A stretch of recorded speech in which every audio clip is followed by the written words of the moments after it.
오늘 설교 말씀 제목을 함께 읽겠습니다. 시작. 하나님의 돌보심에도 우리는 왜 불안해하는가?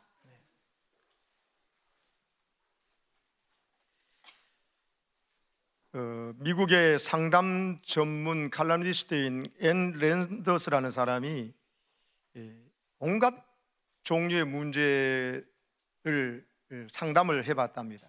심지어 한 달에 10,000통 가까운 편지를 받아서 상담을 했대요. 그리고 엄청난 사람들로부터 문제 상담이 온 거죠. 그런데 그 상담에 공통점이 있더라는 겁니다. 뭘 가장 많이 상담을 했습니까? 하니까는 불안하다는 거예요. 두렵다는 거예요. 상상할 수 없는 모든 불안과 두려움을 다 갖고 있다는 겁니다. 수많은 사람들이 특별히 죽음에 대한 두려움에 대해서 이야기를 하더랍니다. 여러분,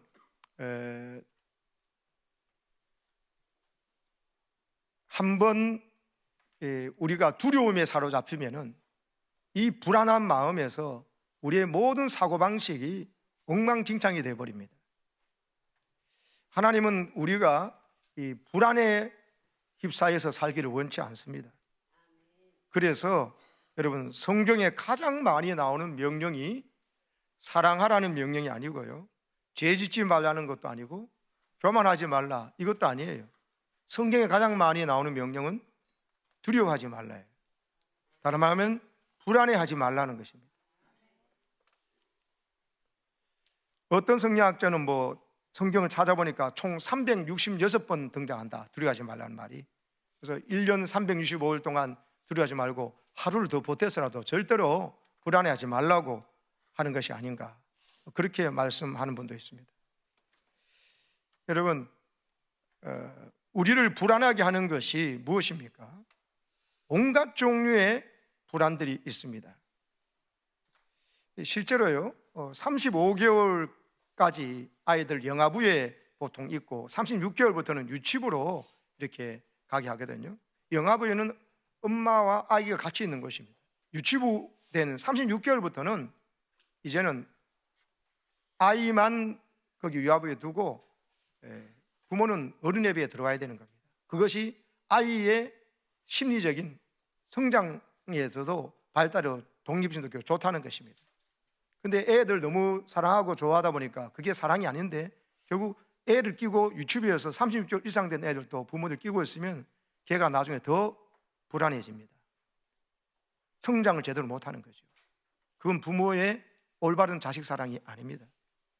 근데 영아부는 문제가 없는데요, 유아부는 36개월 이상 된 애부터 아침부터 전쟁이 나는 데가 많다는 거예요. 우리 지금 영아 유치부를 같이 하고 있지 않습니까? 아가들이 엄마랑 안 떨어지려고 울고불고 난리가 나는 거죠. 이게 분리불안이라고 하죠. 실제로 만 3세에서 4세의 양육 과정에서 부모와의 관계가 불안정했던 사람들은요, 불안이 자기 내면화될 가능성이 상당히 높다고 합니다. 이런 경우는 자신이 왜 불안해하는지를 모른 채 시달린다는 겁니다.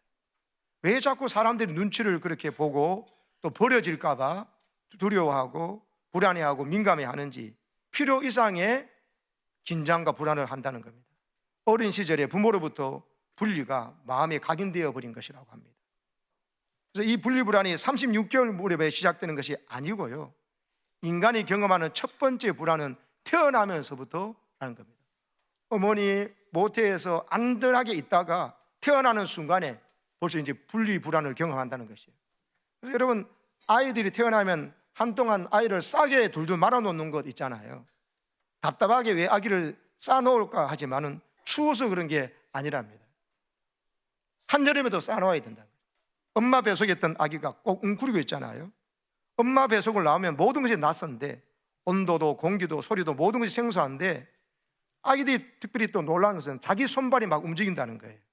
지금까지 엄마 뱃속에서 웅크리고 앉아서 손발도 그렇게 움직이지 않았거든요. 근데 막 손발이 막 움직이니까, 자기 손발이 막 움직이니까 그게 불안하다는 것이에요. 그래서 아이들을 싸개로 돌돌 말아놓으면 아이들이 안정을 취한다는 거예요. 엄마 뱃속에서 떨어져 나오는 것부터 불안해라는 것입니다. 여러분 이미 태중에서 느꼈던 불안을 깨닫게 할 경우도 있다고 합니다. 원치 않는 임신으로 해가지고 생긴 아기에 대해서는 엄마가 자꾸 마음으로 낙태를 고민할 때, 이 아이를 낙태를 할까 이렇게 할 때 태중의 아이는 엄마의 그 불안을 아이가 느낀다는 거예요. 이런 경우에 무의식 중에도 거절감 때문에 아이가 민감한 성격을 가지게 되고, 그리고 성인이 되어서도 자꾸 자살 충동에 쉽게 노출된다는 것을 임상적으로 증명이 됐어요. 실제로 2차 세계대전 중에 네덜란드의 암스테르담이 독일군에 의해서 완전히 포위가 되었던 적이 있거든요. 그 네덜란드군의 저항이 강했기 때문에 암스테르담을 직접 공격하지 않고 독일은 포위에서 항복을 받아내려고 했습니다. 그런데 이 독일군에 포위된 채로 겨울을 지나게 되었던 이 네덜란드 암스테르담 주민들은 어떻게 했냐? 극심한 굶주림을 경험할 수밖에 없죠. 왜? 모든 물자가 들어가지 못하고 포위됐으니까 물자가 조달이 안 되니까. 그래서요, 포위된 채 1만 명 정도가 굶어 죽었어요. 네덜란드 암스테르담 주민들이. 근데 이후에요, 이 사건이 있고 난 다음에 전쟁이 끝나고 조사를 해보는데 암스테르담에 포위당했던 1940년에 태어난 아기들이요, 그때는 이제 살아나서 성인이 되었는데 조사를 해봤습니다. 다른 해에 태어난 사람들보다도 그 포위돼 가지고 있으면서 포위되어 있을 때 그때 두려움과 이런 불안에 쌓였던 그 사람들이 월등히 다른 해에 태어난 사람보다도 비만, 당뇨, 심장질환, 성인병 비율이 엄청나게 높더라는 거예요. 이를 두고 연구해본 결과는 엄마의 태중에서 극심한 굶주림을 겪은 사람들의 유전자 안에 지방세포를 분해하는 기능이 꺼져 있다는 것을 발견한 것입니다. 또 태중에서 충분히 영양을 공부하지 못하니까 무조건 영양분이 들어오면 몸에 축적해야 했던 거예요. 그래서 태아의 몸이 지방을 분해한 기능 자체를 꺼버리게 된 것입니다.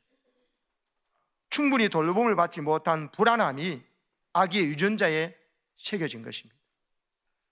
사랑하는 여러분, 어떤 불안에 계속 노출되어 있을 때, 심지어 태중의 아이라 할지라도 그 엄마의 불안을 그대로 느끼고, 그것이 여러분 체내 DNA에도 각인이 되어서 어른 되어서도 그 불안의 요소가 자기도 모르게 막 여러분 그런 증세들이 나타난다는 것입니다. 여러분, 태중의 어머니 뱃속에 있을 때 그런 불안을 겪거나 또는 낙태를 하려고 하는 그런 마음을 가질 때 아이가 느끼는 그 영적인 두려움과 정신이 그대로 있어서 이후의 삶에 나타난다면, 그 후에 우리가 살아가면서 사실 우리를 불안하게 하는 요소들이 어디 한두 개입니까? 여러분, 특별히 지금 3명 중에 1명이 암이에요, 우리나라에. 근데 의학자들이 이야기로 실제로 결과를 몰라서 그렇지 2명 중에 1명이 암으로 죽는다. 밝혀져서 그렇지 조사 안 되고 늦게 나타나서 하면은 2사람 중에 1명일 거다, 이렇게까지 이야기합니다.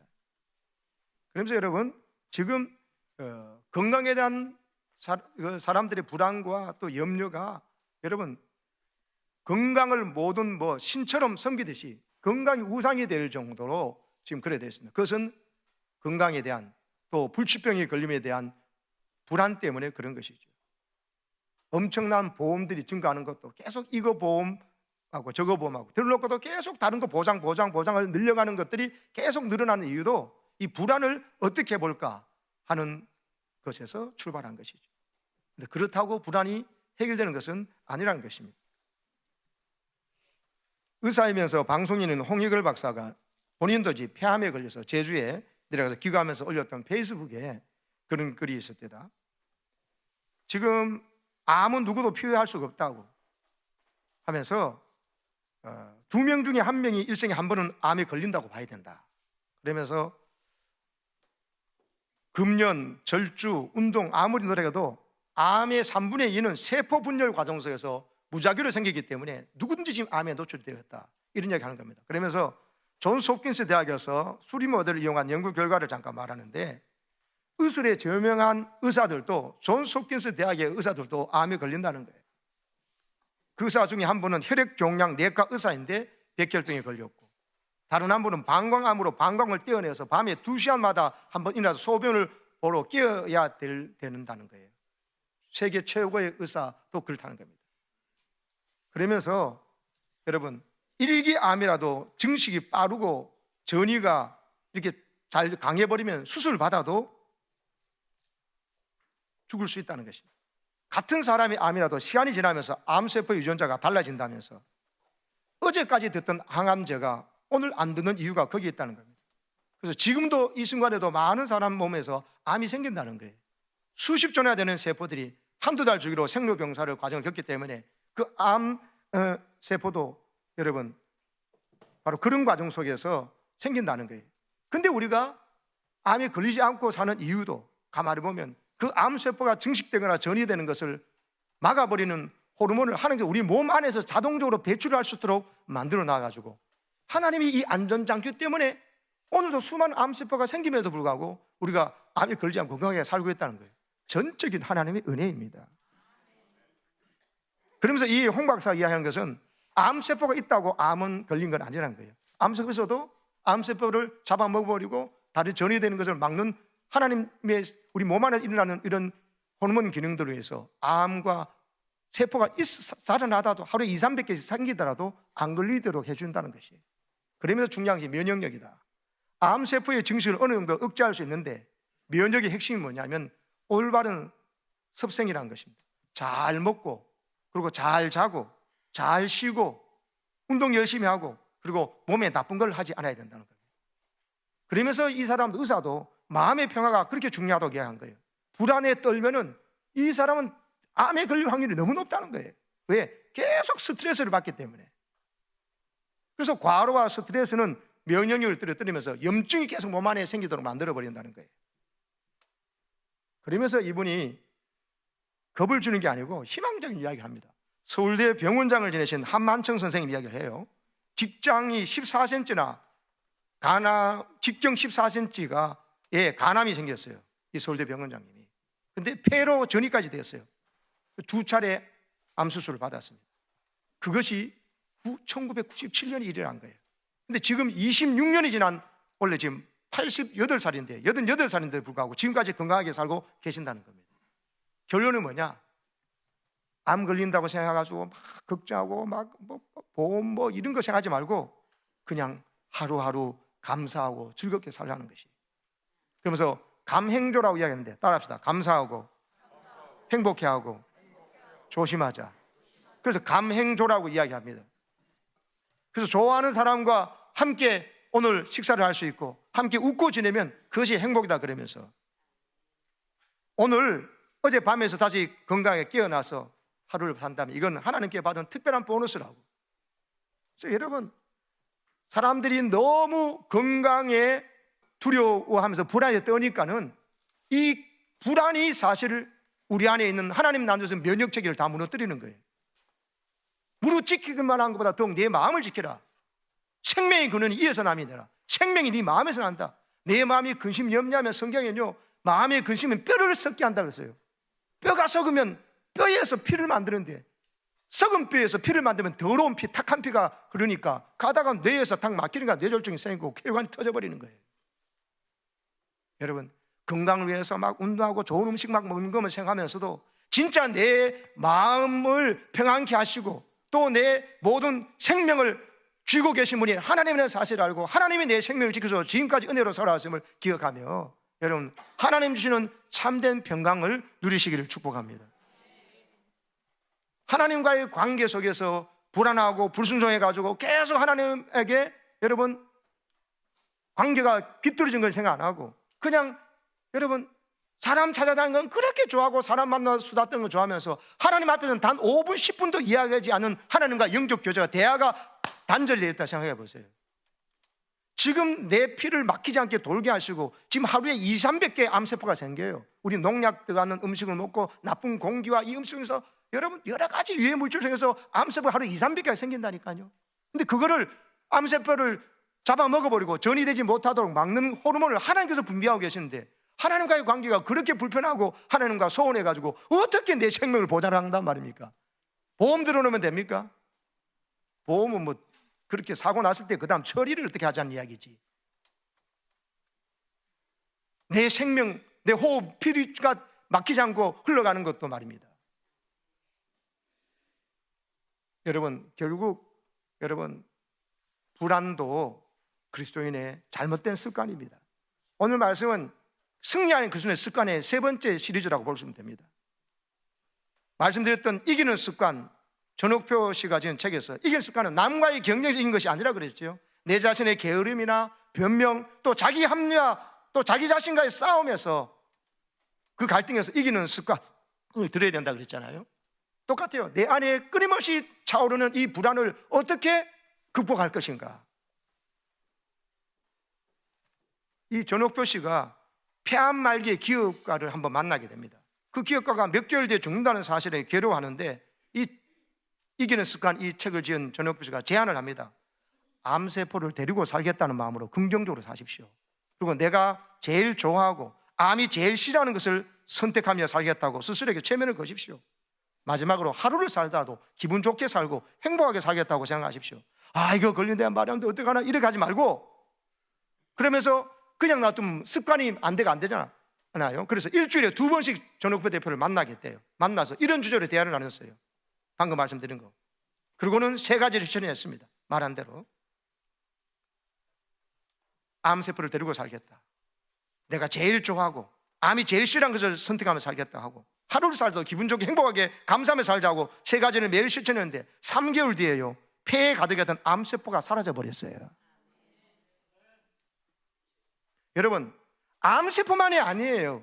우리가 가진 모든 문제를 어떤 관점으로 바라보느냐가 중요한 것입니다. 건강 문제든지 물질 문제든지 인간관계의 문제든지 내 진료 문제, 내 배우자, 내 자녀, 부모 문제든 뭐든지 마찬가지입니다.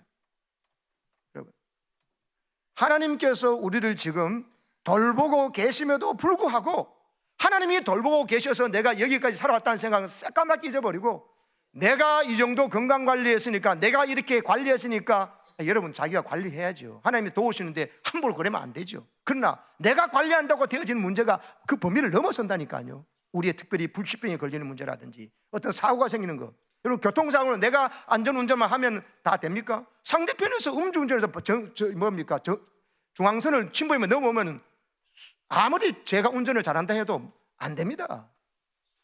하나님이 지켜주시고 보호해 주셔야 됩니다. 그러면서 나도 안전운전을 해야 되는 것이죠. 그러나 여러분, 하나님 보호는 빼놓고 나는 안전운전하고 내가 건강관리만 운동 열심히 하고 좋은 음식 먹으면 지킨다, 그런 착각이 없어요. 사랑하는 여러분, 내가 오늘 운동할 수 있음도, 내가 이렇게 호흡할 수 있음도, 내가 여러분 지금 건강하게 뇌가 막히지 않고 혈관이 막히지 않고 돌아가는 것도 하나님의 절대적인 은혜와 하나님의 돌보심이 있기 때문인 줄 믿으시기 바랍니다. 그래서 지금 여기까지 와 있는 자체가 하나님의 기가 막힌 은혜 속에서 돌보심 속에서 왔다는 사실을 깨닫고요, 그리고는 이 순간에 내가 끊임없이 끌어오는 갑자기 그러면 내가 불치병 걸리면 어떡하지? 또 우리 사고 생기면 어떡하지? 또 그래서 아이고 지금 예배 드릴 시간이 없어. 내 기도할 시간이 무슨 기도야? 새벽 기도는 무슨 기도야? 일주일에 한 번만 교회 나가면 되지. 찬양이면 무슨 찬양 예배야? 성경 큐티는 무슨 큐티야? 전도, 아이고 내 살기도 힘든데 전도는 무슨 전도? 이러면요, 여러분이 엄습해오는 이 불안이 여러분 모든 삶을 망가뜨립니다. 하나님 앞에서 사셔야 돼요. 하나님께서 내 인생을 붙잡고 있고 하나님께서 나를 강건케 하시고 내 생명의 연수가 하나님 손에 있다는 사실을 깨달으셔야 됩니다. 그리고 하나님과 관계가 좋아야 돼요. 하나님과의 관계의 분리가 모든 불안의 뿌리입니다. 에덴 동산에서 하나님의 관계가 끊어지니까 하나님께 불순종하는 그 순간부터 불안이 시작되었어요. 그래서 숨지 않습니까? 모든 것이 완벽한 곳인데도 왜? 하나님과의 분리를 택해버렸어요. 마귀가 준 말이야. 네가 이거 먹으면 하나님처럼 된다 그러니까, 뭐 하나님 앞에 뭐 이거 하지 마라 저거 하지 마라 왜 순종하려고 그러냐? 네 마음대로 하라고. 너가 그거 먹으면 하나님처럼 된다, 그 말에 넘어가서 죄를 지어보니까 하나님과의 분리가 일어나 버렸어요. 그러니까 불안을 해결하는 방법은요, 하나님께로 돌아가는 것입니다. PPT 띄워보세요. 하나님, 우리 불안의 근본 뿌리는요, 하나님과의 분리 때문에 그런 거예요. 하나님과 분리는 죄입니다. 죄를 지는 순간에 하나님을 내가 등지는 거거든요. 그래서 불안을 해결하는 법은 하나님께로 돌아가는 것입니다. 하나님께서 주시는 마음을 품고 하나님께서 하라는 것을 집중하게 되면 이상하게 내 마음에 불안이 사라지기 시작해요. 그래서 점점 내 삶이 하나님이 계획하신 대로 이끌어져 나가면서 하나님께서 계획하신 놀라운 삶이 펼쳐지게 되어 있습니다. 우리가 불안해서 해방되는 길은요, 왕의 자리에서 내려오는 거예요. 내가 왕하고 있다니까요. 왕 노릇하고 주인 노릇하고 있다니까요. 주님이 내 주인이세요. 그래서 주님 하는 거예요. 주인 주자. 예수님이 나의 왕이세요. 근데 내가 왕자리 주인 자리를 내가 차지하고 있으니, 그러면 주님을 주인 자리에서 왕 자리에서 끌어내렸다는 이야기예요. 그래서 내가 가진 경험 가지고 판단하고 생각하고 결정하고, 내가 가진 지식과 경험 가지고만 판단하고 생각하는 거예요. 그러면 어떻게 됩니까? 불안할 수밖에 없어요. 왜? 나는 내일 일을 알지 못하거든요. 5분 10분 뒤 일도 알지 못하니까, 모르니까 불안한 거예요. 알면요, 5분 뒤에 10분 뒤에 내 미래가 어떨까 알면은 불안하지 않습니다. 하나님의 손 안에 있다. 하나님이 나를 이토록 사랑하셔서 생명까지 바쳐서 나를 살려주신 생명이라면 주님께서 내 생명을 결코 버리지 아니하시고 보호해 주실 것이다. 할렐루야. 이 믿음이 있을 때 불안이 들어오지를 못해요. 잘 보십시오. 나의 자금을 알아야 돼요. 나는 큰 존재가 아니에요. 그리고 주권은 하나님께 있다는 것을 인정해야 돼요. 내 모든 생명과 삶의 주인이 주님께 있다는 것을. 그래서 내가 강해야 불안을 막을 수 있다고 자꾸 강해지려고 그러는데, 강해지려고 하면 할수록 여러분 불안해질 겁니다. 왜? 하나님 우리를 연약한 존재로 만드셨거든요. 왜요? 하나님을 의지해서 강하라고. 강해지는 방법이, 세상 사람들은 이걸 가지셔야 돼, 이걸 가지고, 그래서 막 집은 최소한 한 채 있어야 돼. 그러다 이산지면 한 채가 안 돼, 세 채가 있어야 돼. 하다 어떤 사람은 100채를 갖고 있는 사람도 있더만요. 뭐 캡 뭐 어쩌게 한다 하면서 하기도 하고, 그리고 어떤 사람은요, 후라이팬을 집에 20개를 갖다 놓은 사람이 있어. 한번 보니까 저장 강박증 걸린 사람이에요. 이 주부는요, 후라이팬을 갖다 놨는데 한두 개, 세 개가 아니고 20개를 갖다 놔둬, 집안에. 후라이팬을 안 갖다 놓으면 불안해서 못 산다는 거예요. 저장 강박증이에요. 후라이팬만 아니에요. 어떤 사람은 여러분 금괴를, 어떤 사람은 강아지를, 어떤 사람은 자기가 좋아하는 그 집안에 막 쌓아놓는데 막 발 디딜 틈없이 쌓아놔요. 그게 저장 강박증이에요. 그걸 저장해 놓으면 불안해서 못 사는 거예요. 종류만 다르지 다 그렇습니다.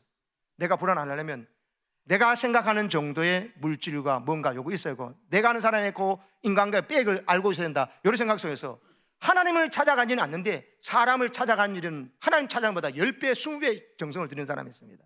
절대로 불안해서 벗어날 수가 없어요. 하나님을 찾으시고 하나님께 돌아가는 것이 근본적인 불안의 뿌리가 하나님과의 분리임을 깨달으시고요, 하나님을 찾아가셔서 하나님 주시는 참된 평안을 누리시기를 축복합니다. 여러분, 오늘 본문 내용이 너무 간단합니다. 뭡니까? 다윗이 지금 사무엘상 19장의 다윗은 사무엘상 17장의 다윗이 넘어갔어요. 17장에는 블레셋의 장수 골리앗을 물리쳤던 소년 다윗의 이야기가 있습니다. 그 위에 사울 왕의 부마가 되었습니다. 사회가 되었습니다. 군대 장관으로 임명받았습니다. 그런데 사울 왕이 정신이 헷가닥했어요. 왜? 사울은 남이 자기보다 인기가 더 높거나 이런 걸 못 봐줘요. 못 사는 사람이에요. 사울이 죽인 자는 천천히요, 다윗이 죽인 자는 만만이라 그러니까 여자들이 막 박수하고 그러니까 그 소리 듣고 사울 왕이 눈이 뒤집어져 버렸어요. 마음이 완전 뒤집어져 버렸어요. 하나님 주는 평강이 아니고 사탄이 주는 생각을 받아들여 버리니까는, 다윗을 그때 배워서 성경은 주목했다 그러는데, 나쁜 마음으로 독사의 눈으로 언제 죽일까? 저놈이 없어져야 내가 행복한데 저 다윗을 죽고는 내가 행복하지 못해, 이런 생각에 사로잡혀 버린 거예요. 그 순간 이후로부터 귀신에게 사로잡혀서 막 머리가 아프니까 다윗을 부릅니다. 다윗을 불러서 다윗이 수금으로 하나님을 찬양하니까, 하나님을 너무 사랑하는 사람이 찬양하면요, 자기도 평안하지만 그 찬송 소리만 들어도 귀신 들렸던 사울에게 여러분 귀신이 떠나가는 일이 벌어지는 거예요. 그런데도요, 사울 왕이 어떻게 합니까? 갑자기 다윗을 딱 보고 난 다음에요, 옆에 있는 창을 들어가지고 벽 쪽으로 다윗이니까 찍어서 죽이려고 하는 거예요. 창을 2번이나 던진 거예요. 그때 다윗이 피했습니다. 갑자기 여러분 사울 왕이 저렇게 하니까는 얼마나 죽음의 위협에서 두려웠겠습니까? 그런데도 그때마다 피하게 하시고, 이제 여러분 미갈과 결혼이 됐는데, 미갈 집에 숨어 있는데 사울 왕이 이제 지금 가서 붙잡으면 백성들이 다 보니까는 자고 난 다음에 다음날 아침일 때 잡아가지고 죽이려고 합니다. 근데 미갈이요, 그걸 알고 다윗을 밤에 창문을 통해서 내려보내서 다윗을 살려보내거든요. 자기 아버지가 이 다윗을 죽이려는 걸 아니까. 그때마다 죽이려고 그러는데, 희한하게 하나님께서는 다윗이 죽지 않도록 사람을 붙이시고 여러분 도우시고 하신다는 것을 다윗이 알고 있습니다. 그런 중에 지금 오늘 19장에 18절에 보면 이렇게 되어 있잖아요. 한번 읽어봅시다. 18절 시작. 다윗이 도피하여 라마로 가서 사무엘에게로 나아가서 사울이 자기에게 행한 일을 다 전하였고 다윗과 사무엘이 나요셋으로 가서 살았더라. 다윗이 도피해서 도망을 갔다는 어디로요? 라마로. 그 누구 있었어요? 사무엘 선지자가 있어요. 가가지고 뭐 했어요? 사울 왕이 자기에 행한 이 회개망측한 일들, 그리고 죽을 뻔한 이야기를 다 전했습니다. 그 이야기 듣고 사무엘 선지자가 격려하고 위로했겠지요. 다윗아, 너는 하나님의 마음에 합한 자라고 하나님께서 말씀하셔서 내가 너에게 기름 부은 왕이다. 지금 사울 왕이지만 하나님 이미 사울이 범죄하고 하나님을 우습게 여겨가지고 이미 패하셨다. 네가 아직 왕은 아니지만 너는 실제로 이 나라의 왕이다. 그리고 하나님께서 너를 왕으로 세워준다고 약속하셔서 기름 부었는데 네가 함부로 죽을 일이 있겠느냐? 성령이 너와 함께한 것처럼 내가 너에게 기름 부은 이후에 성령 임하고 그 후에 아무도 이기지 못하는 골리앗을 가가지고 소년 너가 왕으로 기름 부음을 받고 난 다음에 성령 충만해서 가서 담대함으로 골리앗을 싸워서 이겨서 이 나라를 살려낸 구국의 영웅이 된 것처럼 너를 아무리 죽이려고 창을 던지고 사람을 보낸다 할지라도 사울 왕이 너를 죽일 수는 없어. 왜? 임금을 세우는 것도 패하는 것도 사람을 살리는 것도 죽이는 것도 하나님 손에 있으니까. 할렐루야. 이런 말씀을 했을 것 같아요. 저라도 그런 말을 했을 것 같아요. 이 말이 진실입니까? 거짓입니까? 진실이죠. 그래서 여러분 사무엘에게 있으면서 위로받고 힘을 얻었을 겁니다. 그런데요, 어떤 사람이 사울에게 밀고를 합니다. 다윗이 저기 라마나웃에 있다고. 꼭 이런 인간들이 있잖아요. 지금 다윗이 나라를 살리고 사울 왕이 정신이 나와서 귀신 덮여서 자기 사위를 죽이려는 사람이 어디 있습니까? 아니 사위가 아니면 구국의 영웅이라 죽일 사람은. 그런데 죽이려는 게 사람들이 사울 왕에게 밀고 가서 다윗이 저 사무엘이 있는 라마나웃에 있습니다 하고 밀고 간 사람이 있단 말이에요. 그래서 여러분 더 깨달으셔야 됩니다. 이런 사람이 있는 게 아니고 상식적인 대부분의 사람들은 다윗이 억울함도 알고 다윗을 돕고 하나님께서 다윗과 함께 있음을 알고 있을 줄로 믿습니다. 이런 사람이 있다고 너무 스트레스 받을 필요가 없어요. 그렇다고 해서 내 생명이 왔다 갔다 하는 게 아니니까 하나님 손에 있는 것이지. 그런데 사울 왕은 그 이야기를 듣고 밀고 있는 사람 이야기를 듣고 그래? 다윗이 사무엘 선지자를 라마나웃에 했다고? 하면서 군사를 보냅니다. 저 다윗을 잡아오라고 죽이려고 보내니까요, 그 전령들이 가가지고 다윗을 잡으려고 사무엘과 함께 있는 라마나웃에 갔는데 그 군사들이요, 하나님께서 성령이 내게 해가지고 성령 받아가지고 자들이 막 예언하면서 하나님을 찬양하고 하나님의 말씀을 전하는 이런 사람으로 바뀌어버리는 거예요. 다윗을 죽이려 하는데 하나님께서 그 입에 하나님을 찬송하도록 사울의 수하에 노려나는 것이나 하나님께서 그들을 얼마든지 다윗을 죽이려 하니까 하나님께서 그들을 정신과 생각과 입술을 바꿔버리는 일을 하는 겁니다. 그러니까 두 번째로 전령을 보냅니다. 두 번째 전령들도 성령 받아가지고 예언하면서 난리가 나버린 거예요. 그러니까 사울이요 또 세 번째 전령을 또 보냅니다. 사울도 끈질기죠. 다윗 잡아라고 보냈는데 세 번째 갔던 전령들도 그들도 성령 받아가지고 막 예언하고 난리가 났어요. 그러니까 이번에 사울 왕이 뭐예요? 귀신에 사로잡힌 이유가 그 정도 되면은 내가 정신 차려야지, 내 사위를 이 구국의 영웅을 내가 왜 이러고 해야 되잖아요. 귀신에 사로잡히니까 불안에 사로잡힌 거예요. 왜? 다윗을 살려두고 내가 불행하다 생각하는 거예요. 다윗을 죽여야 내가 행복하다 생각하는 잘못된 생각을 갖고 있으니까 불안한 거예요. 다윗에서 불안한 게 아니고 사울의 마음이 잘못됐기 때문에 불안한 거예요. 하나님을 떠나 있으니까. 그래서 어떻게 합니까? 사울 왕이 직접 다윗을 잡으러 라마나에서 옵니다. 근데 하나님이 더 역사해 버립니다. 다윗을 잡으러 직접 온 사울 왕에게 성령 임해가지고 하루 온종일 여러분 사울 왕이요 하나님 영이 임해가지고 걸어가면서 예언을 합니다. 24절 보세요. 읽어보세요. 24절 시작. 그가 또 그의 옷을 벗고 사무엘 앞에서 예언을 하며 하루 밤낮을 벗은 몸으로 누웠더라. 그러므로 속담이 이르기를 사울도 성자 중에 있느냐 하니라. 성령 임하니까 너무 뜨거우니까 옷을 벗었어요, 사울 왕이. 그리고 사무엘 앞에서 다윗과 함께 있는 다윗과 함께 있는 사무엘을 같이 와서 잡으려고 했는데 사무엘 앞에서 예언하는데 하루 밤낮을 벗은 몸으로 누웠더라. 성령 임하니까 막 뜨거우니까 막 예언을 하면서 온몸 벗은 몸으로 올 때는 잡아 죽이려고 창과 칼을 갖고 왔을 거 아닙니까? 하나님께서 다윗 앞에서 자기를 죽이려 하는 자를 그냥 발가벗기시고 그 손에 창과 칼을 들고 가는 게 아마 예언하고 성령 충만해서 두 손 들고 찬양하고 했을 겁니다. 그렇게 만들어 버리신 것을 다윗 눈앞에 똑똑히 보여주신 거예요. 그러면 다윗이 나를 아무리 저 사람이 장인어른이 또 정신이 제정신이 아닌 사울왕이 나를 죽이려 하더라도 내 생명이 사울왕의 손에 있는 것이 아니라 하나님 손 안에 있구나. 아멘이세요? 이렇게 생각하고 하나님 믿고 내가 사무엘 선자를 찾아왔구나. 여기 있으면서 사무엘 선자가 더 깊은 이야기를 나누고 사무엘 선자에게 말씀도 듣고 양육받고 요즘 말해 제자 훈련도 받고 해야 되겠다. 기도의 깊은 세계를 경험했다. 이렇게 해야 된 것이 정상인 줄로 믿습니다.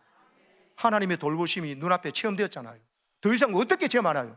군사들이 3번이 왔는데 다 성령 충만 받게 해버리고 마지막에 사울왕도 왔는데 자기 앞에서 온몸을 옷을 벗고는 성령 바다가 뜨거워서 그런 거예요. 그러면서도 여러분 벗은 몸으로 자기를 죽이려는 무기는 다 내려놓게 만드시는 하나님의 성령의 역사, 다윗에게 임했던 성령이 자기를 죽이려는 사울왕에서 임하는 걸 보면서 하나님의 돌보심이 맞구나 생각을 갖고 담대하게 거기 있으면서 하나님 앞에 기도하고 영적으로 하나님과 깊은 경계를 나가야 되는데 이 일이 곧 바로 즉시로 20장 1절이에요 19장 24절 다음에 바로 20장 1절이거든요 시작. 다윗이 라마 나요트에서 도망하여 요나단에게 이르되 내가 무엇을 하였으며 내 죄악이 무엇이며 내 아버지 앞에서 내 죄가 무엇이기에 그가 내 생명을 찾느냐. 기가 막히지 않습니까? 다윗이 그 성령의 역사가 충만했고 자기 눈앞에서 자기를 하나님 얼마나 돌보신가를 보여주는 현장을 보고 난 다음에 라마나에서 도망가 버렸대요. 이게 말이 되느냐고요. 그런데 우리가 이런 식으로 행동을 한다는 거예요. 군사 3분 와가지고 다 성령 받아가 나를 못 잡아갖고 사울왕도 와서 성령 받아가지고 막 이랬지만 또 한 번 쳐들어오면 그때는 또 그렇게 성령 역사 있을란가? 이 생각하는 거예요. 지금까지는 보여줬지만 내일 또 보호된다는 것이 있는가 하면서 오늘 보따리 사가지고 막 화가 나고 막 그래서 사람 찾아는 요나단 찾아가서 왜? 요나단은 자기가 그래도 잘 알아주니까. 그래 사람 찾아가면은 뭐 하러 갔습니까? 진짜 사울왕 네 아버지가 날 죽이려 하더냐 알아보려고 갔거든요. 그럼 알면 어떡하는데요? 지금 뭐 그 왕이 나를 진짜 죽이려 한다 안 죽이려 한다 그건 못 알아서 위험이 있는 것입니까? 아니에요. 근데 요나단 찾으러 이 안전하고 성령의 역사가 거룩한 그 엄청난 은혜의 장소를 도망했다. 다시 띄워보세요. 20장 1절 적어보세요. 지금 눈에 번쩍 하셔야 됩니다. 라마 나요트에서 도망했대요. 왜 도망하면 그 자리에 있어야지? 성령의 역사로 나의 원수를 내 앞에서 발가벗기시고 같이 성령 충만 받아가지고 하나님의 손 안에 있구나 내 생명이 사울의 손에 있는 것이 아니구나 보여줬으면 거기서 은혜를 묵상하고 기도하고 오히려 왔던 사울 위해서 미친 정신없는 사울에게 귀신 나갈 쫓기를 기도하면서 했다면 아마 사울이 변화될지도 모르겠어요. 근데 다윗이요 이사 갑자기 두려운 마음이 생겨가지고 라마나웃을 도망가 버렸다. 사람 찾으러 가서 요나단에 가서 확인해보니까 진짜 아버지가 자기를 죽이는 게 확인돼서 그래가지고 어떻게 합니까? 그 다음에는 블레셋으로 도망가 버려요. 기가 막혀요. 블레셋이 이스라엘의 원수 나라에 가요. 이스라엘의 왕으로 기름받은 다윗이 왜 블레셋으로 들어갑니까? 사울 피하려고. 사울이 무서워가지고 사울 때문에 불안해가지고. 아니 방금 라마나웃에 있는 사건은 사울이 니를 아무리 죽이려 해도 내가 그를 네 앞에서 벌거벗고 하루 온종일 성령 충만도 받는 걸 보여줬는데 그렇게 하면 하나님이 얼마나 서운하시겠어요? 하나님을 못 믿는 거예요. 오늘까지는 역사했지만 내일도 역사하시겠나? 이런 생각해버리니까 갑자기 몰려온 불안이 다윗이라고 하면 바보 같은 행동을 하게 돼. 불신앙적 행동에 가서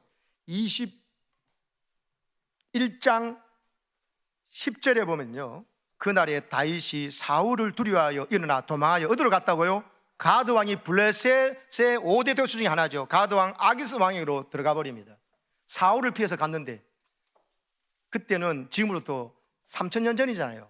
BC 1000년 전이니까 그때는 스마트폰도 없고 텔레비전도 없고 해가지고 내 얼굴 못 알아볼 거라고 블레셋에 딱 들어가 버렸거든요. 근데요 그 군사들이 다 알아요. 우리 장수 골리앗을 물리쳤던 다윗이 아닙니까? 하면서 막 이 사람 우리의 원수입니다 하고 다 알아봐 버렸네. 다윗의 계획이 완전히 엉망진창이 돼버렸어요. 그래가지고 어떻게 합니까? 그 12절에 보면은 다윗이 이 말을 그의 마음에 두고 가드왕 아기스를 심히 두려웠어요. 여러분 사울 왕이 두려워가지고 도망하면요 그 다음에 더 심히 두려운 아기스가 생겨요. 왜? 내가 둔 악수 때문에 패착을 해서 바둑으로 패착을 둔 거예요. 그래도 하나님이 긍휼히 여겨서 다윗이 그 순간에 미친 채 하면서 침을 지지면서 미친 채 해가지고 그 살아나옵니다. 극적으로. 그래가지고는 여러분 아둘람 굴로 가서 원통한 자, 억울한 자, 빚진 자들이 모여왔는데 나도 코가 석자지만 그 억울한 사람들이 자기에게 몰려오니까 사울의 학정에 견디지 못하는 사람 오니까 그 사람들 위로해주고 상담해주고 공감해주고 거기서 목장 모임 하면서요 이야기 들어주는데 하나님께서 거기에 다윗의 리더십을 세웁니다.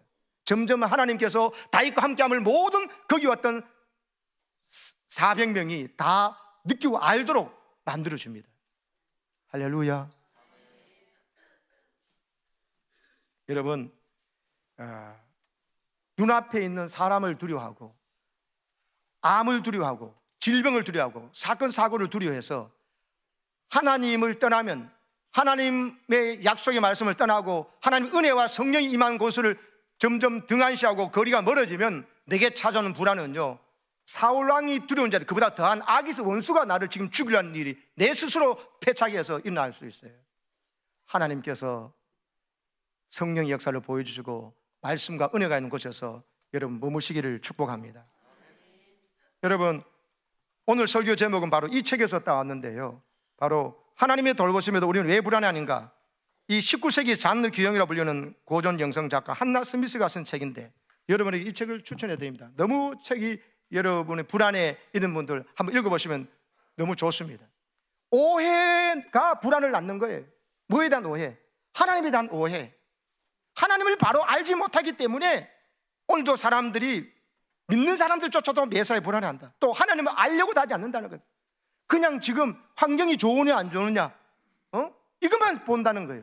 그 환경을 지배하시고 주관하시고 섭리하시는 하나님을 알려고도 하지 않고 하나님에 대해서 오해가 너무 많다는 거예요.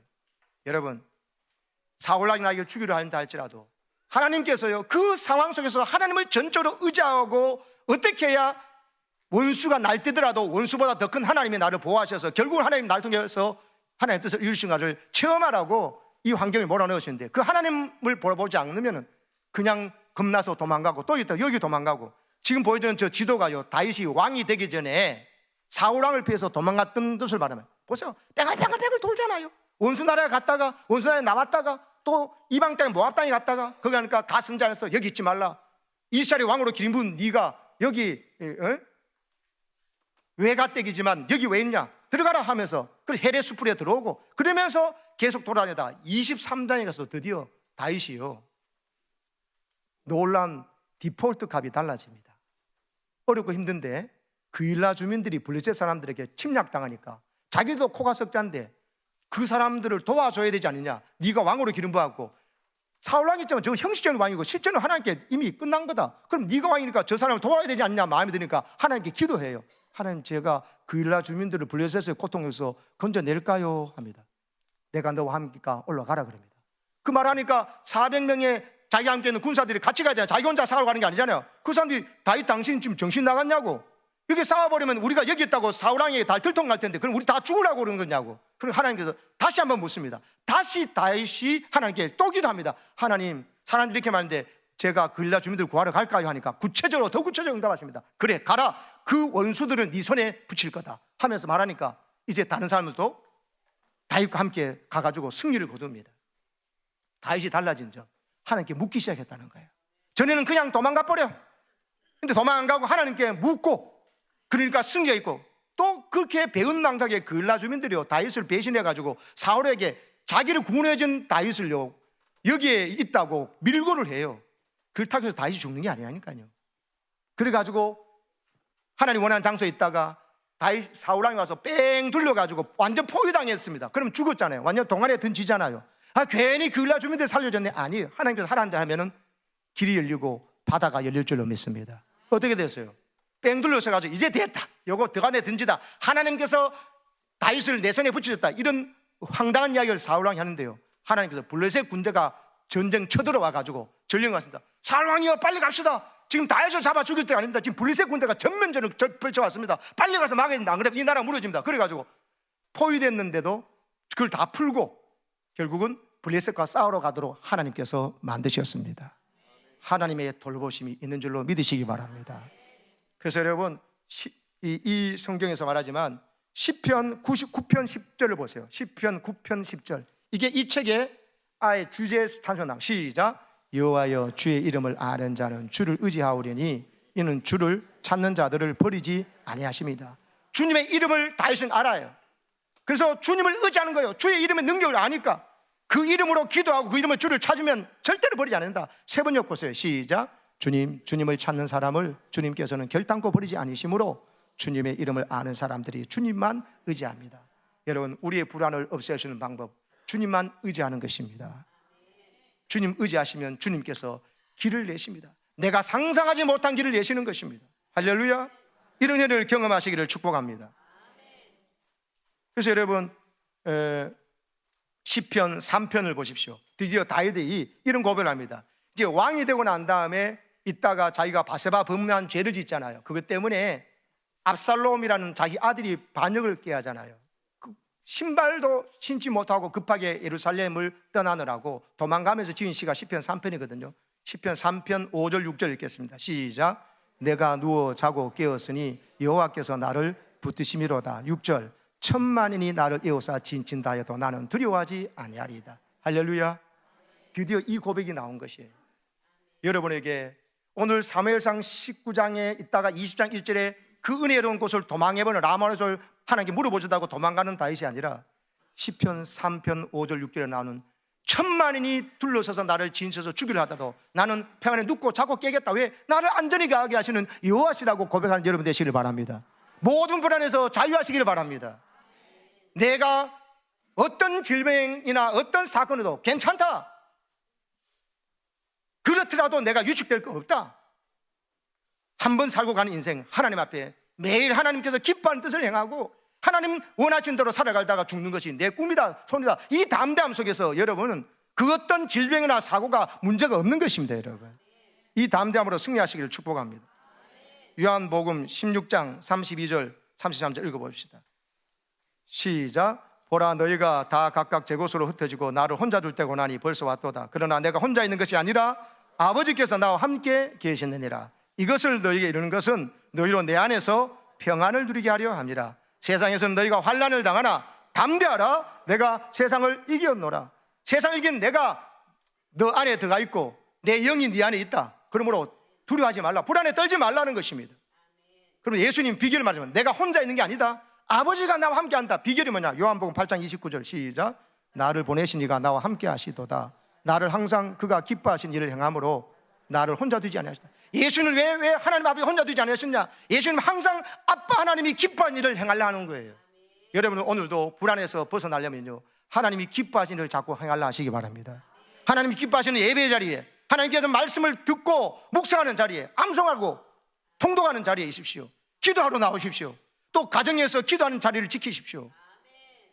누군가 생명을 살리기 위해서 나간다면 하나님은 여러분의 생명을 지켜줄 수밖에 없어요. 죽어가는 영혼을 살리라고 교회를 지어주시고 우리에게 구원 주시고 직분 주셨잖아요. 그 직분 계급장 자랑할 게 계급장이 아닙니다.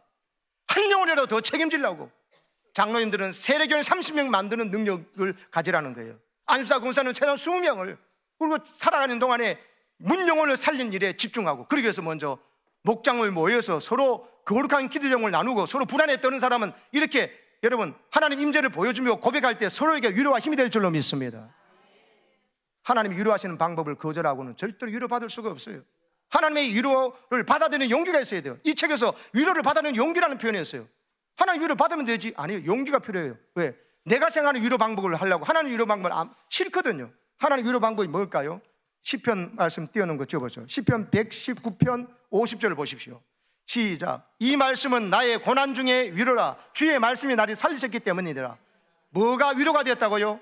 하나님이 주신 말씀이에요. 그 말씀이 위로되고 그 말씀을 믿었다면 그 말씀이 나를 살리더라는 거예요. 이래도 하나님께서 우리를 위로하시는 방법을 모르겠어요? 하나님 위로는요, 말씀으로 다가와요. 근데 말씀 보면 말씀을 취버리고 아무것도 아닌 것처럼 무시해버리니까 위로를 받지 못하는 거예요. 하나님의 위로 방식이 있습니다. 말씀을 가지고 위로하셔요. 하나님의 말씀은, 약속은요, 현찰과 똑같은 거예요. 근데 약속음을 못 믿는 사람, 이 부도를 많이 당하는 사람은 위험 뭐죠? 하나님은 부도가 없어요. 내가 부도 내지 하나님은 부도 내지 않습니다. 시편 107편 19절 20절 읽고 마치겠습니다. 시편 107편 19절 20절 시작. 이에 그들이 그들의 고통 때문에 여호와께 부르짖으매 그가 그들의 고통에서 그들을 구원하시되 그가 그의 말씀을 보내어 그들을 고치시고 위험한 증에서 건지시는도다. 하나님의 중요한 하나님의 위로 법칙, 불안을 없애는 방법을 말합니다. 우리는 고통 때문에 불안 때문에 여호와께 부르짖습니다. 부르짖으면 구원하는데 어떻게 구원하냐? 뭘 보낸다고요? 말씀을 보내주세요. 오늘도 여러분에게 이 시간 드려지는 말씀이 나를 향한 하나님의 치료법이고 해결법인 줄 알고 받아들이시기를 바랍니다. 말씀을 받아들이고 아멘하고 이 말씀을 붙잡고 믿으면 되는구나. 그러면 나도 모르게 불안이 사라지는 걸 깨달으시고요, 말씀 가지고 나를 고치시고 위험한 지경에서 건지시는 하나님의 역사를 꼭 경험하시기를 주님의 이름으로 축복합니다. 아멘. 이 찬양